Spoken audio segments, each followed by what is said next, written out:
Praise Lord, जय मसीह की। मैं स्टैनली मैकवान, मेरे YouTube channel Hindi Gujarati Bible study में आपका स्वागत है। मेरे चैनल को आज अभी इसी वक्त आप सब्सक्राइब कर लीजिए और परमेश्वर के ज्ञान में आप बढ़ते जाओ।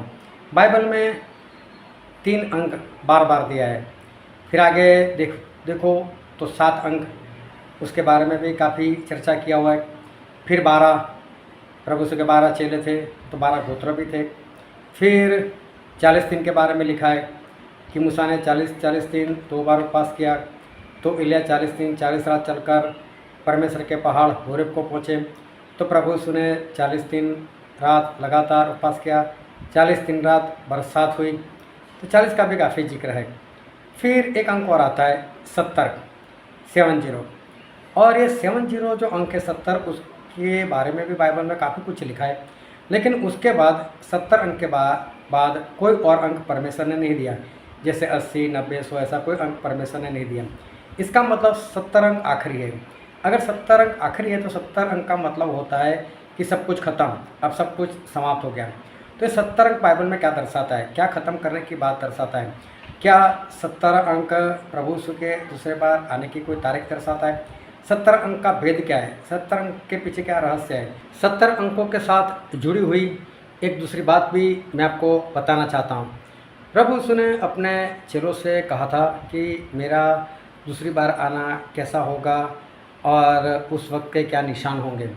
लेकिन जब चेलों ने जानना चाहा कि वो दिन कौन सा है, तब प्रभु यीशु ने ऐसा बताया कि वो दिन और वो घड़ी वो पिता के सिवा कोई नहीं जानता, ना स्वर्गदूत जानता है, ना मैं खुद मतलब पुत्र भी नहीं जानता, लेकिन वो बात सिर्फ पिता परमेश्वर ही जानते हैं।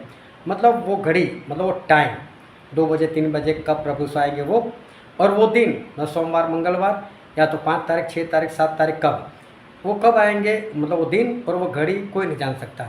लेकिन प्रभु यीशु ने एक बात क्यों नहीं बताई कि वो साल कोई नहीं जान सकता, वो हफ्ता कोई नहीं जान सकता, वो महीना कोई नहीं जान सकता। हफ्ता, महीना और साल, इसका जिक्र प्रभु यीशु ने नहीं किया। इसका मतलब ये है कि हम प्रभु यीशु के आने का साल जान सकते, वो महीना भी जान सकते और वो हफ्ता भी जान सकते। कौन सा होगा वो महीना, कौन सा होगा वो हफ्ता और कौन सा होगा वो साल, वो 70 अंकों के साथ जुड़ा हुआ है। और इसलिए वो जानने के लिए मेरे साथ इस वीडियो में लगातार अंत तक बने रहो।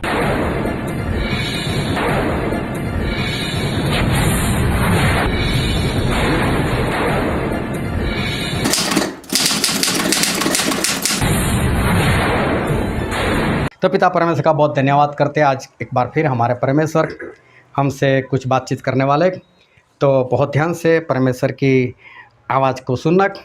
और आज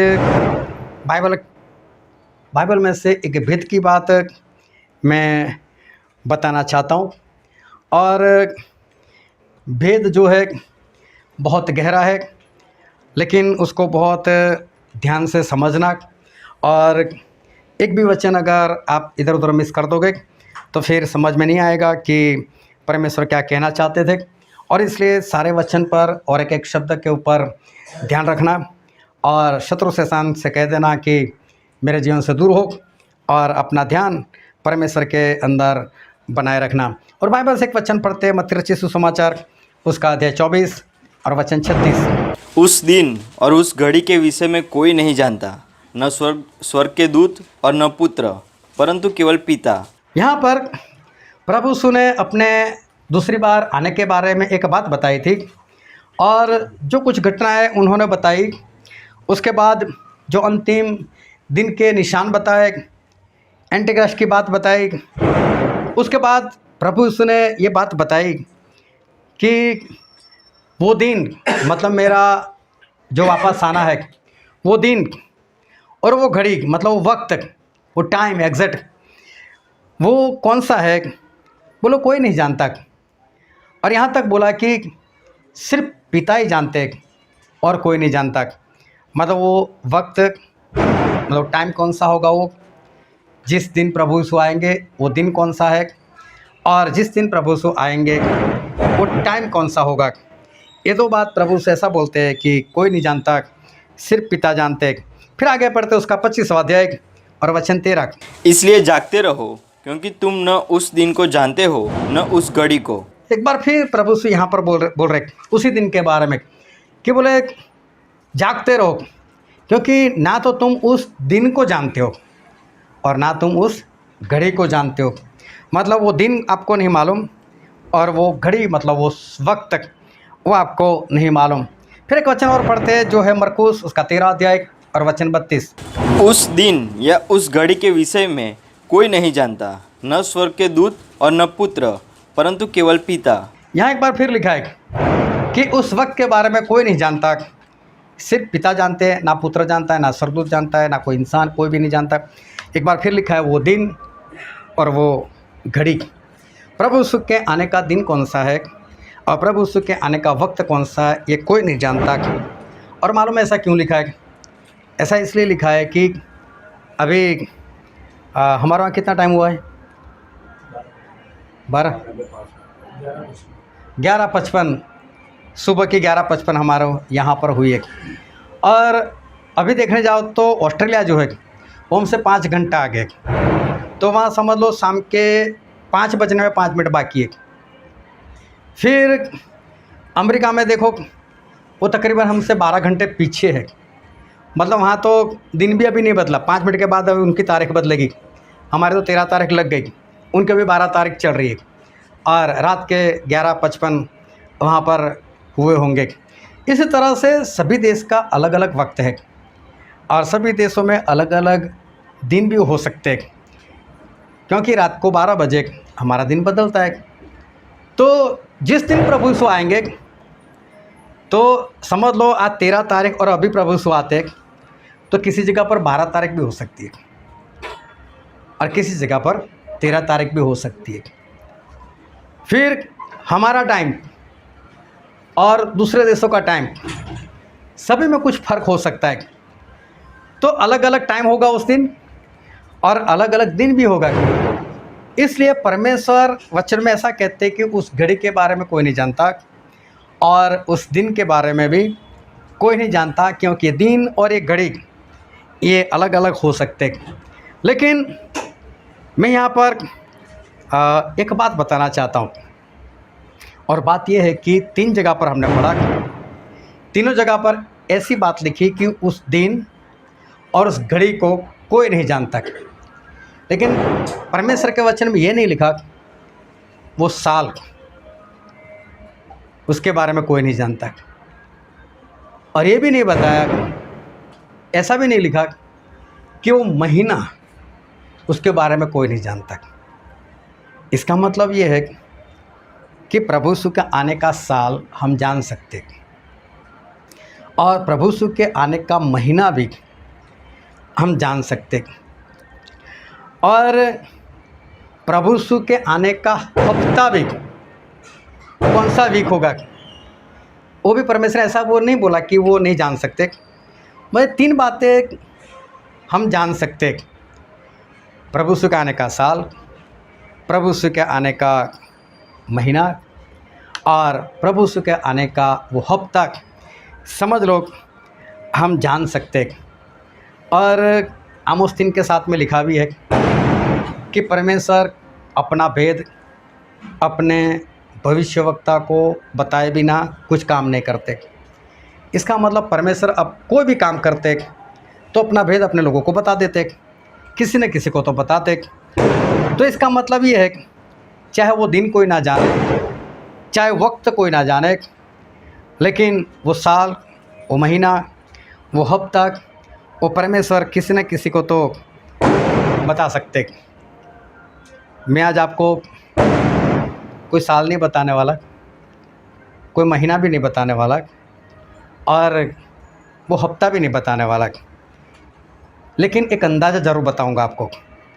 और जो अंदाज़ा मैंने लगाया, क्योंकि जब तक परमेश्वर पुष्टि ना कर ले मैं नहीं बोल सकता कि परमेश्वर ने मुझसे पूछा है, तो मैं सिर्फ कुछ वचन से आपको ये बताने का प्रयत्न करूंगा कि वो साल कौन सा हो सकता है नहीं हो सकता है, वो महीना कौन सा हो सकता है और वो हफ्ता कौन सा हो सकता है। एक अंदाज़ा उसके ऊपर कुछ निगाहें लगाएंगे और कुछ समझने का हम प्रयत्न करेंगे।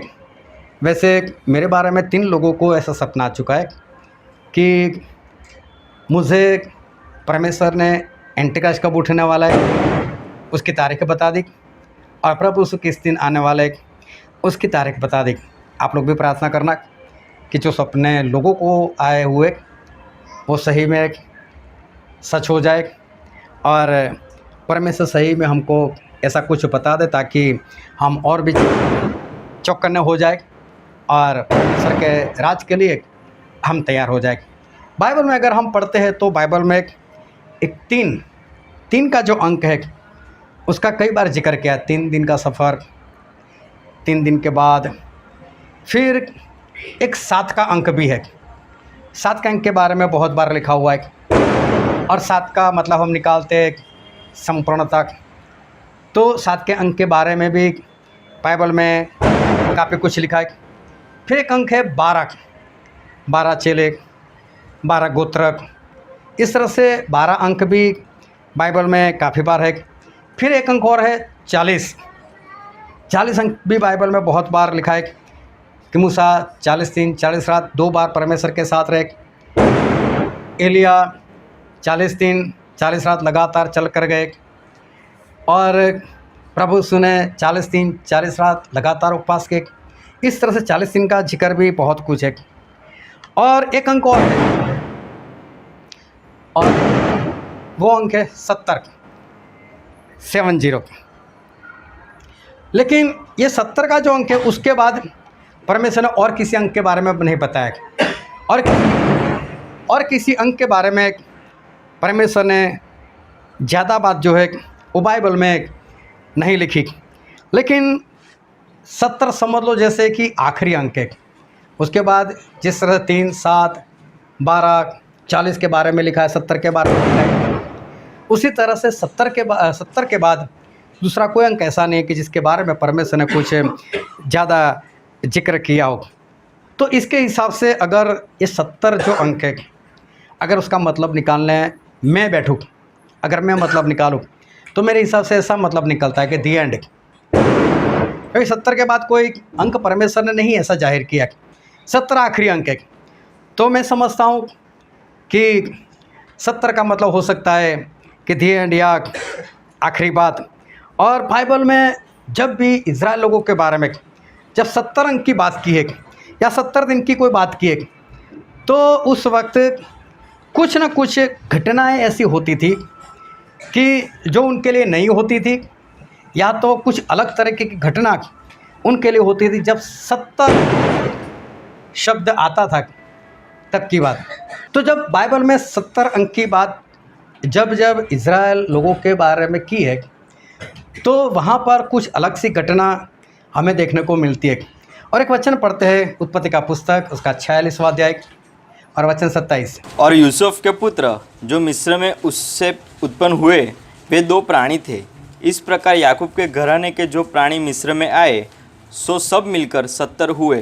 देखो, परमेश्वर ने अब्राहम को ऐसा बोला, अब्राहम यहाँ से निकल, और यहाँ से निकल कर तू कनान देश में जा। फिर वो कनान देश में बस गए, और उसके बाद अब्राहम से इसहाक हुए, इसहाक से याकूब हुए, याकूब से 12 संतान हुई। उसमें एक यूसुफ थे, और यूसुफ के जीवन में कुछ घटनाएं ऐसी बनी कि यूसुफ वहाँ से निकलकर पहुँच गए मिस्र में, और मिस्र में पहुँचने के बाद वहाँ के समझ लो प्रेसिडेंट या प्राइम मिनिस्टर बन गए। और जब पूरी दुनिया में अकाल था और यूसुफ को अपने खोए हुए लोग वापस मिले, तो उन्होंने अपने लोगों को अपने पास बुला लिया। कनान देश से उन सभी लोगों को मिस्र देश में बुला लिया, और इस्राएल की सारी प्रजा वो मिस्र देश में आ गई। तब कितने थे वो लोग? 70 लोग थे। देखो, जब 70 की गिनती आई तो जो परमेश्वर ने कनान देश की बात की थी, उस कनान देश को छोड़कर सारे मिस्र देश में आ गए। और बाद में मिस्र देश में आने के बाद उनकी गुलामी शुरू हो गई। एक नई घटना। 70 जब बाइबल में बात आती है इज़राइल लोगों के बारे में, तब उनके लिए कुछ नया काम होता था, कुछ अलग तरीके का काम उनके जीवन में होता था। और देखो, उनकी गिनती 70 की हुई, तभी एक काम ऐसा हो गया कि वो लोग वहाँ से अपना देश छोड़कर मिस्र देश में वो लोग चले गए। चलो इज़राइल लोग बढ़ते गए। सुलेमान राजा है, उन्होंने परमेश्वर का भवन बनाया और उसके बाद इज़राइल लोग जिस तरह से परमेश्वर के पीछे चलना चाहिए उस तरह से चल नहीं पाए। परमेश्वर ने यिर्मयाह को बोला लोगों को सुधार, लोगों को वचन दे, लेकिन यिर्मयाह की किसी ने सुनी नहीं। परमेश्वर ने यहेजकेल को बोला, यशायाह को बोला, बहुत लोगों को परमेश्वर ने इज़राइल में भेजा कि आप लोग इनको पाप से मन फिराओ इनका, लेकिन सभी लोगों ने परमेश्वर के वचन का ठट्ठा किया, परमेश्वर के लोगों का ठट्ठा किया और आखिर में परमेश्वर झुंझला उठे और परमेश्वर ने यिर्मयाह को बोल दिया, यिर्मयाह आखिरी चेतावनी दे दे, अगर नहीं मानोगे तो बोले 70 साल की गुलामी लग जाएगी, 70 साल की गुलामी। और जब यिर्मयाह ने बोला और फिर भी कोई नहीं माना तो आखिर में नबूकदनेस्सर वो राजा इज़राइल के ऊपर चढ़ाई कर आ गया। उस वक्त सिदकिय्याह जो राजा थे उसकी आंखें फोड़ दी, बाद में वो ख़त्म भी हो गया और परमेश्वर का भवन जला दिया और सब कुछ करने के बाद वो उनको 70 साल के लिए अपने देश में उनको गुलाम बनाने के लिए वो लेकर चले गए। और दूसरे इतिहास में ये बात लिखी, दूसरा इतिहास उसका 36वां अध्याय और 20 और 21 वचन। और जो तलवार से बच गए उन्हें वह बाबिल को ले गया और फारस के राज्य के प्रबल होने तक वे उसके और उसके बेटों पोतों के अधीन रहे। यह सब इसलिए हुआ कि यहोवा का जो वचन यिर्मयाह के मुँह से निकला था वह पूरा हो कि देश अपने विश्राम कालों में सुख भोगता रहे। इसलिए जब तक वह सुना पड़ा रहा तब तक अर्थात 70 वर्ष के पूरे होने तक उसको विश्राम मिला। देखो 70 साल तक इज़राइल जो था वो पड़ा रहा और वहाँ के लोगों को गुलाम बना दिया गया और 70 साल तक ये लोग गुलाम बने रहे। 70 की बात आती है तो उनके जीवन में कुछ ऐसी घटना होती थी। अब यहाँ पर 70 की बात आई तो ये लोग 70 साल के लिए क्या हो गए, गुलाम हो गए। जब 70 साल ख़त्म हुए तो भी एक घटना हुई और हम बाइबल में पढ़ते हैं दूसरा इतिहास उसका 36वां अध्याय और 22 और 23 वचन। फारस के राजा कोरेश के पहले वर्ष में यहोवा ने उसके मन को उभारा कि जो वचन यिर्मयाह के मुँह से निकला था वह पूरा हो। इसलिए उसने अपने समस्त राज्य में यह प्रचार करवाया और इस आशय की चिट्ठियाँ लिखवाई कि फारस का राजा कोरेश कहता है कि स्वर्ग के परमेश्वर यहोवा ने पृथ्वी भर का राज्य मुझे दिया है और उसी ने मुझे आज्ञा दी है कि यरूशलेम जो यहूदा में है उसमें मेरा एक भवन बनवा। इसलिए हे उसकी प्रजा के सब लोगों, तुम में से जो कोई चाहे कि उसका परमेश्वर यहोवा उसके साथ रहे तो वह वहाँ रवाना हो जाए। यहाँ पर बाइबल में जो लिखा है कि जो 70 साल इन लोगों ने गुलामी की, उस 70 साल की गुलामी के बाद परमेश्वर ने कोरेश राजा जो ईरान का था उसको उभारा, बोले जो नबूकदनेस्सर ने परमेश्वर का भवन फूंक दिया उसको बनाओ। 70 साल के बाद एक फिर नई घटना कि परमेश्वर का जो भवन फूंक दिया गया था उसको नए सिरे से बनाने के लिए कोरेश राजा ने टिंडोरा पिटवाया और इज़राइल के लोगों को बोला जाओ बिंदा से जाओ, जबकि वो गुलाम थे लेकिन फिर भी भेज दिया और लोगों को भी बोला इनको सहायता करो, सोना दो, चांदी दो, जो सहायता हो सकती है दो, लेकिन इनके परमेश्वर का भवन जो है वो बनाओ। फिर इज़रा में लिखा है, इज़रा का पुस्तक उसका पहला अध्याय और 1 से 4 वचन। फारस के राजा कोरेश के पहले वर्ष में यहोवा ने फारस के राजा कोरेश का मन उभारा कि यहोवा का जो वचन यिर्मयाह के मुँह से निकला था वह पूरा हो जाए। इसलिए उसने अपने समस्त राज्य में यह प्रचार करवाया और लिखवा भी दिया कि फारस का राजा कोरेश यों कहता है कि स्वर्ग के परमेश्वर यहोवा ने पृथ्वी भर का राज्य मुझे दिया है और उसने मुझे आज्ञा दी कि यहूदा के यरूशलेम में मेरा एक भवन बनवा। उसकी समस्त प्रजा के लोगों में से तुम्हारे मध्य जो कोई हो उसका परमेश्वर उसके साथ रहे और वह यहूदा के यरूशलेम को जाकर इज़राइल के परमेश्वर यहोवा का भवन बनाए। जो यरूशलेम में है वही परमेश्वर है और जो कोई किसी स्थान में रह गया हो जहाँ वह रहता हो उस स्थान के मनुष्य चांदी, सोना, धन और पशु देकर उसकी सहायता करे और इसके अधिक परमेश्वर के यरूशलेम के भवन के लिए अपनी अपनी इच्छा से भेंट चढ़ाए। यहाँ पर एक बार फिर लिखा है कि परमेश्वर ने कोरेश राजा को उभारा, कब? 70 साल के बाद। अभी गुलाम थे, बोलो फिर भी कोई बात नहीं, यहाँ से निकलो और परमेश्वर का जो टूटा भवन है उसे फिर से बनाओ। तो इज़राइल में 70 साल के बाद ऐसी कुछ घटना होती थी जो समझ लो एक अनोखी होती थी। 70 लोग पैदा हुए तो कनान छोड़कर कहाँ चले गए? मिस्र में चले गए। 70 साल गुलाम बन गए। 70 साल के बाद जो भवन फूंक दिया गया था, बोलो इसको बनाओ, बनाने के लिए आए। 70 साल की जब भी बात आती थी तो इज़राइल में कुछ न कुछ होता था। और जब हम बाइबल में पढ़ते हैं तो नूह के बाद अगर किसी का जिक्र होता है तो वो है अब्राहम। और परमेश्वर ने अब्राहम को चुना। और परमेश्वर ने जब अब्राहम को चुना तो बाइबल में सिर्फ अब्राहम के बारे में एक बात लिखी हुई है कि अब्राहम जो थे वो इब्रानी थे और हिब्रू, मतलब कि सबसे पहले यहूदी। सबसे पहले यहूदी अगर कोई बना तो वो है अब्राहम।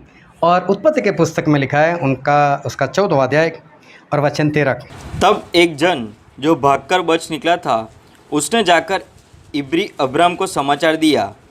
अब्राम तो इमोरी मामरे जो इस्कोल और आनेर का भाई था उसके भांज वृक्षों के बीच में रहता था और ये लोग अब्राम के संग वाचा बांधे हुए थे। हाँ, पहली बार ये शब्द लिखा गया इब्री, मतलब इब्रानी, हिब्रू। तो ये शब्द नूह के लिए नहीं कभी इस्तेमाल किया, आदम के लिए नहीं किया इस्तेमाल। ये पहली बार अब्राहम के लिए शब्द इस्तेमाल किया गया कि अब्राहम जो थे वो इब्री थे, मतलब इब्रानी या ज्यूस बोल सकते, यहूदी बोल सकते। वो सबसे पहले अगर यहूदी कोई पैदा हुए तो वह अब्राहम। और मालूम है अब्राहम कब पैदा हुए? एक वचन और पढ़ते हैं, उत्पत्ति उसका 11वां अध्याय और वचन 26। जब तेरह 70 वर्ष का हुआ तब उसके द्वारा अब्राम और नाहोर और हारान उत्पन्न हुए। अब्राहम का पिता कितने साल के थे? 70 साल के। देखो 70 साल में इनका ऐसा कुछ होता था। 70 साल के बाद पहला व्यक्ति अब्राहम वो पैदा हुए जो सबसे पहले यहूदी माने गए। वो अब्राहम, उसके पिता जब 70 साल के थे तब पैदा हुए। और अगर इब्रानी कैलेंडर को आप देखो, मैं AD-BC की बात नहीं कर रहा, लेकिन जो इब्रानी कैलेंडर यहूदी लोगों का जो कैलेंडर है उसके हिसाब से देखो तो जब अब्राहम पैदा हुए थे उस वक्त उनके कैलेंडर के हिसाब से जो साल चल रहा था वो था 1948, 1948। यहूदी कैलेंडर में जब ये अभी मेरे ख्याल से 5782 चल रहा है, अभी जो चल रहा है मेरे ख्याल से प्लस माइनस हो सकता है। तो इब्रानी जो कैलेंडर है उसके हिसाब से ये अब्राहम जो पैदा हुए थे वो थे 1948 में। और इजराइल देश भी कब बना? AD 1948 में। वो यहूदी कैलेंडर के हिसाब से 1948 में पहला यहूदी और पहला यहूदी राष्ट्र वो 1948 में इजराइल जो है वो भी बना। मतलब पहला ज्यूस वो भी 1948 में यहूदी कैलेंडर के हिसाब से पैदा हुए और जो पहला राष्ट्र यहूदी बना इजराइल वो भी 1948 में ही पैदा हुआ। और अब्राहम कब पैदा हुए थे? जब उनके पिता 70 साल के थे। अध्ययन से संबंधित 70 साल कुछ हमको सिखाने वाला है। 1878 में, अब मैं सन की बात कर रहा हूँ, AD की बात कर रहा हूँ, जब पूरे वर्ल्ड में इज़राइल फैले हुए थे और जो आज का इज़राइल उसमें कोई भी नहीं था, सभी लोग बिखरे हुए थे। और उस वक्त 1878 में मेरे अंदाज से यूरोप में यहूदी लोगों ने पहली बार ये आंदोलन चलाया कि इज़राइल देश फिर से बनाया जाए, कि इज़राइल लोगों को अपना देश वो वापस दिया जाए। कब चला ये आंदोलन? 1878 में। ये सारी बातें आप गूगल पर सर्च कर सकते हो, अभी मत करना, मीटिंग ख़त्म होने के बाद देख लेना। 1878 में पहली बार ये आंदोलन चला कि इज़राइल देश बनाया जाए। और 1878 में अगर 70 मिलाया जाए तो देखो कितना होता है। हाँ, और 1948 में देश बना। जब इन लोगों ने आंदोलन चलाया उसके बराबर 70 साल के बाद ही इज़राइल देश जो है वो सही में बन गया। और इजराइल देश की जो सबसे पहली पॉलिटिकल पार्टी, जिस तरह से हमारे यहाँ भाजपा, कांग्रेस ऐसे जो है, उस तरह से इजराइल देश की सबसे पहली पॉलिटिकल पार्टी इजराइल देश बनने से पहले बनाई गई थी। और वो बनाई गई थी 1897 में, 1897 में इन लोगों ने अपनी पॉलिटिकल पार्टी बनाई थी। उसका नाम रखा था फर्स्ट जियोनिस्ट कांग्रेस। ये पार्टी का नाम इन लोगों ने रखा था। अभी देखो, पॉलिटिकल पार्टी बीजेपी हो या कांग्रेस, हमारे यहाँ की मैं बात करता हूँ, अगर वो सत्ता धारण करती है तो राज कहाँ से चलाएगी? बीजेपी राज कहाँ से चलाती है? हाँ, राजधानी से। अभी तो देश नहीं है, इजराइल देश ही नहीं बना, उससे पहले पॉलिटिकल पार्टी बन गई। और अगर इजराइल में किसी को राज करना है, किसी पॉलिटिकल पार्टी को राज करना है, तो उसको क्या चाहिए? राजधानी चाहिए, कैपिटल चाहिए। और 1897 में ये पहली पॉलिटिकल पार्टी बनी। अब उसमें 70 कर दो, तो 1897, उसमें 70 मिला दो, तो ऐड कर दो, 1967। 1948 में लोग आज़ाद हुए और 1967 में इनका युद्ध हो गया अरब कंट्री के साथ। और ये युद्ध 6 डेज वॉर के नाम से जाना जाता है। और इजराइल जब देश बना तब उनके पास यरूशलेम नहीं था, यरूशलेम का एक टुकड़ा भी नहीं था। और 1967 में जो युद्ध हुआ उसमें उन्होंने आधे से ज़्यादा यरूशलेम को हथिया लिया। पॉलिटिकल पार्टी को चाहिए ना, 70 साल के बाद ही कैपिटल मिली उनको। हालेलुया। समझ रहे हो कि नहीं सभी लोग कि 70 का जो अंक है वो बाइबल में तो है इजराइल के लिए। और उसके बाद भी ये सारी बातें हमको आज भी हमको देखने को मिलती है। तो 1967 में ये जेरूशलेम इनके हाथ में कुछ हद तक आया, पूरा तो नहीं आया, लेकिन इनके हाथ में आया। और इजराइल जो देश है बरसों से उसकी राजधानी वो यरूशलेम रही है बाइबल के हिसाब से। उसके बाद उनके पास नहीं था तो उन लोगों ने राजधानी तेल अवीव को बनाई थी। लेकिन जो उनकी बरसों की राजधानी थी वो उनको 70 साल के बाद, मतलब जो पॉलिटिकल पार्टी बनी उसके 70 साल के बाद ही ये राजधानी उनको वापस मिली थी। जब ट्रंप अमेरिका के प्रेसिडेंट बने तब 2018 में जो इजराइल के तेल अवीव में जो अमेरिकन एम्बेसी थी उनको वहाँ से हटाकर जेरूशलेम लेकर आए। और ये बात ये दर्शाती थी कि अमेरिका ने इजराइल को जेरूशलेम दे दिया, या तो उसकी राजधानी बनाने की घोषणा कर दी, या तो यरूशलेम जो है वो इजराइल की राजधानी है, ऐसा अमेरिका ने मान लिया। और जब अमेरिका मानता है तो पूरी दुनिया को मानना पड़ता है। और इजराइल आज़ाद हुआ था 1948 में। अगर उसमें 70 मिला दो तो बनता है 2018।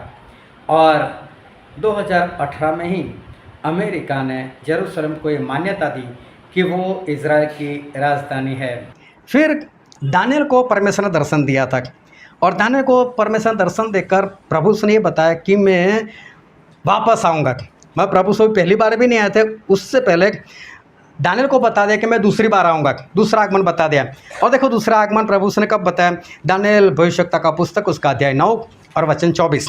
तेरे लोगों और तेरे पवित्र नगर के लिए 70 सप्ताह ठहराए गए हैं कि उनके अंत तक अपराध का होना बंद हो और पापों का अंत और अधर्म का प्रायश्चित किया जाए और युग युग की धार्मिकता प्रकट होए और दर्शन की बात पर और भविष्यवाणी पर छाप दी जाए और परम पवित्र का अभिषेक किया जाए। यहाँ पर परमेश्वर ने जो अपने दूसरे आगमन के बारे में बात की उसमें भी क्या बताया? 70 सप्ताह। देखो 70 का अंक हमेशा कुछ न कुछ नया करता है। 70 का अंक जब भी आता है इजराइल के लिए कुछ न कुछ नई बात होती है। 70 साल के बाद परमेश्वर ने सब 70 सप्ताह के बाद मैं दूसरी बार आ जाऊँगा।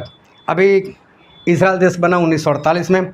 और एक बाइबल में वचन पढ़ते हैं मत्ती रचित सुसमाचार उसका 24वां अध्याय और 32, 33 और 34 वचन। अंजीर के पेड़ से यह दृष्टांत सीखो, जब उसकी डाली कोमल हो जाती और पत्ते निकलने लगते हैं तो तुम जान लेते हो कि ग्रीष्मकाल निकट है। इसी रीति से जब तुम इन सब बातों को देखो तो जान लो कि वह निकट है, वरन द्वार पर ही है। मैं तुमसे सच कहता हूँ कि जब तक ये सब बातें पूरी न हो ले तब तक यह पीढ़ी गुजर न जाएगी। हालेलुया। इसके बारे में हम सीख चुके हैं ना। अंजीर का पेड़ कौन है? अंजीर की डाली इज़राइल है। और इज़राइल डाली कब बनी थी? नया नया जब बना था। नया नया कब बना था? 1948 में बना था। और उस वक्त जो पीढ़ी बनी 1948 में, जो लोग पैदा हुए, परमेश्वर बोलते वो पीढ़ी गुजर जाएगी, मर जाएगी, उससे पहले मेरा आना अवश्य, मैं दूसरी बार मैं आ जाऊंगा। तो वो जो पीढ़ी मर जाएगी उससे पहले प्रभु यीशु बोलते हैं कि मैं आ जाऊंगा। और 1948 में जो लोग पैदा हुए, आज सोचो उनकी आयु क्या होगी? 76 साल। लेकिन मूसा ने एक बात लिखी, हम बाइबल में पढ़ते हैं, भजन संहिता उसका अध्याय 90 और वचन 10। हमारी आयु के वर्ष 70 है, और चाहे बल के कारण 80 वर्ष के भी हो जाए तो भी उनका घमंड केवल नष्ट और शोक ही शोक है, क्योंकि वह जल्दी कट जाती है और हम उड़ जाते हैं। यहाँ पर ऐसा लिखा है कि हमारी आयु कितनी? 70 साल की, और बल के कारण 80। बहुत जल्द ख़त्म हो जाते और हम क्या हो जाते? उड़ जाते, मतलब हम चले जाएंगे ऊपर। ध्यान से समझ तक बोले हमारे आयु 70 साल की, लेकिन परमेश्वर ने यहाँ पर कुछ कृपा हम पर कर दी कि बल के कारण 80 साल, चलो 76 साल के हो गए लोग, तो परमेश्वर ने कृपा कर दी, कोई बात नहीं 10 साल और बढ़ा कर देता हूँ। और 10 साल प्रभु से ने इसलिए बढ़ा कर दिया। एक वचन पढ़ लेते हैं, दूसरा पत्रस उसका 3रा अध्याय और वचन 9। प्रभु अपनी प्रतिज्ञा के विषय में देर नहीं करता, जैसी देर कितने लोग समझते हैं, पर तुम्हारे विषय में धीरज धरता है और नहीं चाहता कि कोई नाश हो, वरन यह कि सबको मन फिराव का अवसर मिले। परमेश्वर किसी का नाश न हो ये चाहते हैं, इसीलिए 70 साल की जो आयु थी उसमें 10 साल बल के कारण और बढ़ा दिए, और आज वो पीढ़ी 76 साल के हो गए। वो गुजर जाने से पहले प्रभु यीशु बोलते हैं कि मैं आ जाऊंगा। और अभी 80 साल में कितने साल बाकी रह गए? 4 साल बाकी रह गए। 2024 और 4 साल मिला दो तो 2028। शांति से समझना कि अगर 1948 में लोग आज़ाद हुए तो उसके 70 साल के बाद, मतलब 2018 में, मुझे ऐसा लगता है कि प्रभु यीशु को आ जाना चाहिए था 2018 में। लेकिन और भी परमेश्वर ने कुछ लोगों को बचाने के लिए और भी वक्त दे दिया, 10 साल बल के कारण और भी बढ़ा दिए। और परमेश्वर ने अभी चाहा कि चलो लोगों के ऊपर कुछ कृपा हो जाए, और इस कारण प्रभु यीशु ने 10 साल और बढ़ा दिए, और अब बैठता है 2028 बैठता है। और ये जो भजन संहिता है उसको कोई गिनो तो पुस्तक में कौन सा नंबर है उसका? उत्पत्ति पहला, निर्गमन दूसरा, इस तरह से भजन संहिता कौन से नंबर पर आता है? देखो तो 19 नंबर पर आता है। चलो फिर उसका 48वां अध्याय पढ़ो तो कोई। हमारे परमेश्वर के नगर में और अपने पवित्र पर्वत पर यहोवा महान और अति स्तुति के योग्य है। सिय्योन पर्वत ऊंचाई में सुंदर और सारी पृथ्वी के हर्ष का कारण है। राजाधिराज का नगर उत्तरी सिरे पर है, उसके महलों में परमेश्वर ऊंचा गढ़ माना गया है। अभी देखो ये सब कुछ पूरा अध्याय पढ़ना तो उससे पता चलेगा कि इज़राइल जैसे एक नए सिरे से बना, उसके बारे में पूरा अध्याय है। मतलब 19वां पुस्तक और 48वां जो उसका अध्याय है वो भी यरूशलेम के, इज़राइल के बारे में बताता है कि जैसे वो नए सिरे से बना। पूरा घर पर जाकर पढ़ लेना तो आपको पता चल जाएगा। अभी हमको नहीं पूरा पढ़ना है। लेकिन 1948 में एक इज़राइल देश नया बन गया, और परमेश्वर ने बोला था ये पीढ़ी गुजर जाने से पहले मैं दूसरी बार आ जाऊंगा। और हमारी आयु 70 साल की होती है, तो 70 साल बैठते थे 2018 में। 2018 में मुझे ऐसा लगता है कि प्रभु यीशु को आ जाना चाहिए था, लेकिन परमेश्वर ने अपनी कृपा से कि कुछ लोग जो नाश होने वाले थे उनको बचाने के लिए 10 साल परमेश्वर ने और भी दे दिए। और अब जो साल बैठता है वो कौन सा है? 2028। तो ध्यान से समझो, प्रभु यीशु ने ऐसा बोला, उस दिन के बारे में आप नहीं जानते, उस घड़ी के बारे में आप नहीं जानते, लेकिन साल के बारे में नहीं बोला, हफ्ते के बारे में नहीं बोला और महीने के बारे में नहीं बोला। अगर 14 मई 1948 में अगर इज़राइल आज़ाद हुआ तो उसमें 80 मिला दो तो कौन सा दिन आता है? 2028। लेकिन दिन कौन सा? 14 तारीख और महीना मई महीना। तो ये मेरा अंदाज़ा है। बाहर अगर किसी को बोलना नहीं तारीख दिए, मैं दे नहीं सकता, क्योंकि प्रभु से बोला वो दिन नहीं जानते। लेकिन मुझे ऐसा लगता है कि उस वक्त 14 तारीख कहीं पर होगी तो कहीं पर 15 तारीख होगी तो कहीं पर 13 तारीख भी हो सकती है। किसी जगह पर 5 बजे हो सकते हैं, किसी जगह पर 6 बजे हो सकते हैं, मालूम नहीं। लेकिन मेरा मानना ऐसा है कि 2028 में कुछ हो सकता है, मई महीने में कुछ हो सकता है, उसके दूसरे हफ्ते में कुछ हो सकता है। जिस तरह से 70 साल में इज़राइल के अंदर जो परिवर्तन हुआ कि कनान देश को छोड़कर पूरा इज़राइल मिस्र देश में आ जाना, तो बहुत बड़ी घटना थी कि परमेश्वर ने कनान में भेजा था और वो छोड़कर यहाँ पर आ गए। 70 साल में देखो कितना हुआ। जब इन लोगों ने जो भी आंदोलन चला उसके 70 साल के बाद ही आज़ाद हो। 70 साल के बाद ही परमेश्वर ने नया भवन बनाने को बोला। तो परमेश्वर 70 साल के बाद कुछ नया, कुछ अलग सी बातें इज़राइल के लिए करते थे, लेकिन परमेश्वर ने हमारे लिए कुछ 10 साल और बढ़ा के दिए। तो मुझे ऐसा लगता है कि 2028 में हमारे लिए कुछ भी हो सकता है। और उससे पहले एंटी क्राइस्ट का वक्त है, उसको भूलना मत।